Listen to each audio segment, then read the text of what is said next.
Once in a quiet village nestled between blue mountains and soft, whispering winds, there lived a blacksmith named Samuel.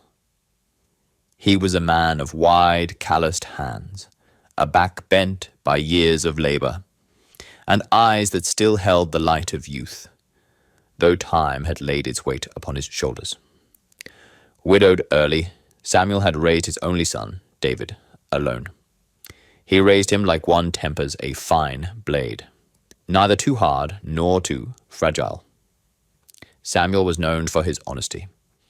Every sword he forged, every horseshoe he shaped, bore his name like a seal of honor. Folks said his hammer didn't just strike iron, it struck truth, justice, and a father's love. David grew up strong, quick, and full of questions. His spirit was restless, his heart full of dreams. He dreamed of a world beyond the mountains, dreamed of not becoming a blacksmith like his father. He wanted to write, to paint, maybe even fly. Samuel listened in silence, and he smiled. But there was sorrow in the corners of that smile. When David turned 18, the news arrived.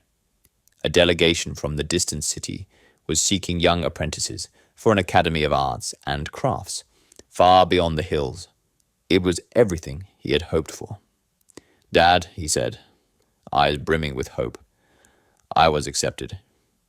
I can leave at the next full moon." Samuel looked at his son for a long while. He took a deep breath and nodded. "Go, my son. The world is waiting for you." But deep down, something inside him cracked. In the days that followed, Samuel prepared his son's belongings with the same care he gave to his finest ironwork. He folded his pain into silence. He had always known this day would come, but he hadn't known it would hurt this much. On the night before the journey, David approached him with a troubled face. "Dad, I just heard a fire destroyed part of the academy. They're rebuilding, but only those who can pay tuition will be allowed to stay. I don't have the money, and I know you don't either." Samuel said nothing. He stood, walked to a chest in the back of the house, and pulled out an old leather pouch. "This is everything I have," he said. "Save for when you'd need it most."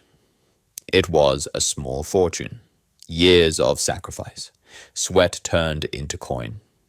David wept. He didn't want to take it, but Samuel insisted. He placed the pouch in his hands and quietly said, "Go. Live your life. Make it worth every coin." The next morning, the village gathered to watch David depart. Samuel stood by the road's edge, watching as his son disappeared into the bend, taking with him what remained of his youth and his treasure. Then he returned to the forge. Alone. Months passed. Letters came rarely. News even less. Until one day a traveler from the city arrived. He brought heavy words. David had been seen in taverns, selling paintings for scraps, wasting his father's money on parties and indulgence. Samuel listened in silence. No one could read what passed behind his eyes. He kept working, but the rhythm of his hammer no longer rang the same. 3 years went by.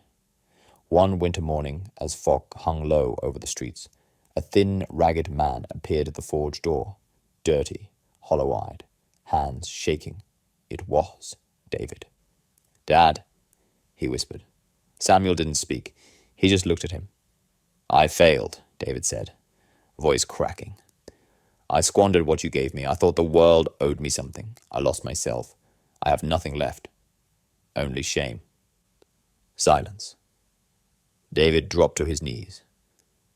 "I came to ask for forgiveness, if that's still possible." Samuel stepped closer, stood before his son. His shadow covered him like a heavy blanket. The hammer was still in his hand. The village held its breath. Everyone waited. Samuel let the hammer fall to the floor. He knelt, and without a word, wrapped his arms around his son. A long, unyielding embrace. as if trying to hold together every broken piece. David wept like a child. So did Samuel. That night they lit the forge together, father and son side by side. David didn't ask for anything, only for work and time. To mend, he said, what can still be mended.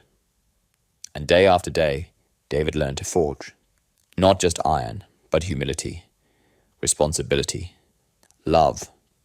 Together, they returned to what the village respected most: tools made with honor, swords that told the truth, and a home where even silence felt warm. It was then Samuel understood the true nature of love, to forgive even when your heart is buried in ashes.